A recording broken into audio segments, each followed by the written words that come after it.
Bismillahirrahmanirrahim. Assalamualaikum warahmatullahi wabarakatuh.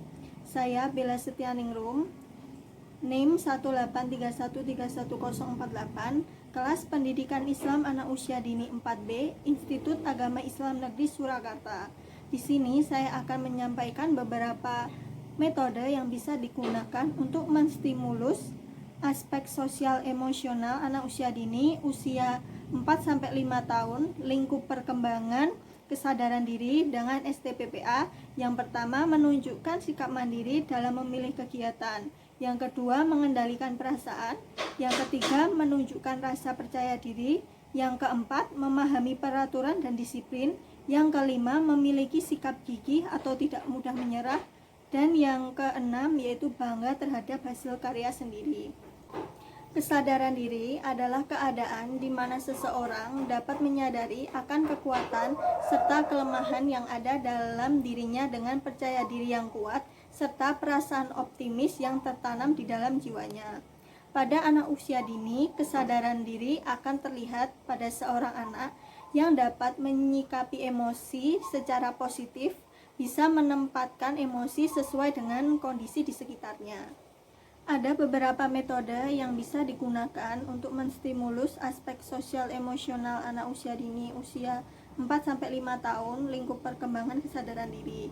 Yang pertama ada metode tanya jawab, yang kedua ada metode bercakap-cakap, dan yang ketiga ada metode pemberian tugas. Nah, metode yang pertama adalah metode tanya jawab. Metode tanya jawab adalah metode mengajar yang memungkinkan terjadinya komunikasi langsung yang bersifat two-way traffic, sebab pada saat yang sama terjadi dialog antara pendidik dan anak. Metode tanya jawab ini bisa digunakan untuk STPPA mengendalikan perasaan. Bagaimana caranya? Nah, caranya dengan kita bertanya kepada anak perasaan apa yang mungkin terjadi pada anak dan apa penyebabnya. Semisal anak menunjukkan perasaan sedang marah, kita bisa bertanya kepada anak kenapa dia marah, apa yang menyebabkan dia marah.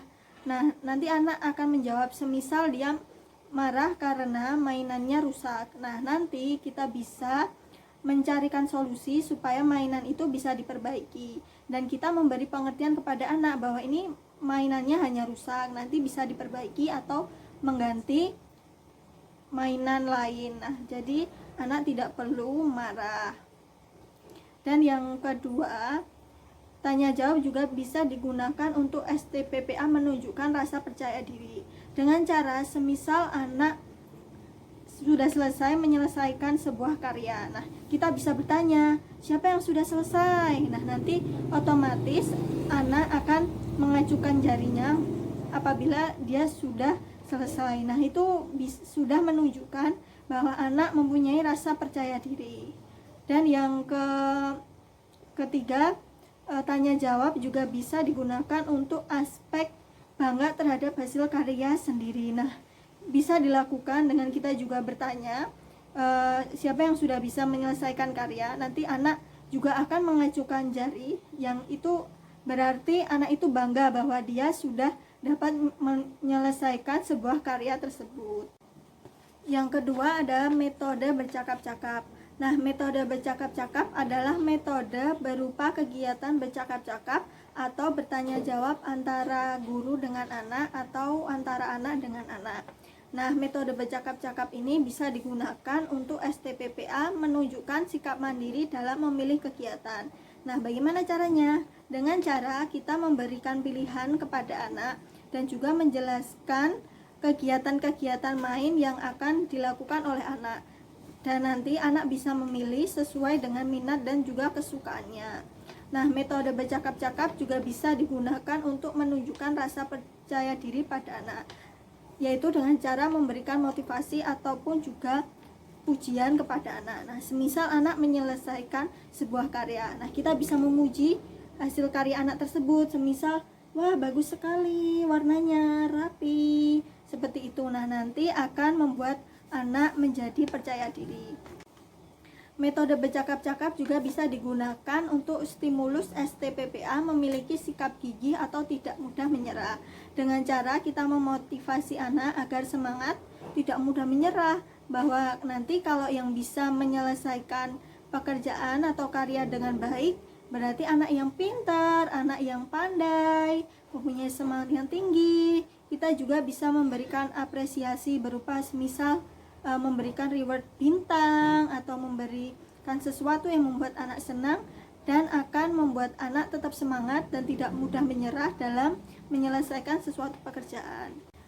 Metode bercakap-cakap juga bisa digunakan untuk stimulus STPPA bangga terhadap hasil karya sendiri. Nah, nanti kita bisa memotivasi anak dengan cara ayo siapa yang berani menempelkan hasil karyanya di dinding atau di depan kelas, nanti akan ibu beri rewardnya bisa berupa bintang atau berupa benda-benda yang disukai anak. Nah, dengan begitu nanti anak akan berani dan juga bangga untuk menempelkan hasil karyanya ke depan untuk mendapatkan hadiah dari ibu guru. Metode yang ketiga adalah metode pemberian tugas. Metode pemberian tugas adalah metode yang memberikan kesempatan kepada anak untuk melaksanakan tugas yang disiapkan oleh guru. Nah, metode pemberian tugas ini bisa digunakan untuk stimulus STPPA memahami peraturan dan disiplin. Dengan cara apa? Dengan cara kita memberikan tugas kepada anak, semisal setelah selesai bermain, nanti tugasnya membereskan barang-barang atau benda-benda yang digunakan untuk bermain ya. Nah, nanti anak-anak akan disiplin untuk setelah bermain nanti akan membereskan mainan yang digunakan untuk bermain tadi. Nah, ini mainannya diberesin ya, ditaruh sana ayo.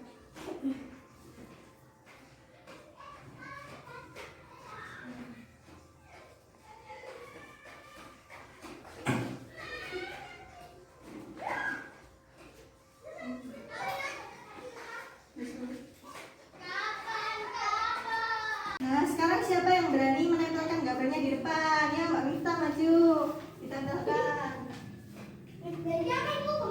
Oke, pintar. Sekian yang dapat saya sampaikan, kurang lebihnya saya mohon maaf. Wassalamualaikum warahmatullahi wabarakatuh.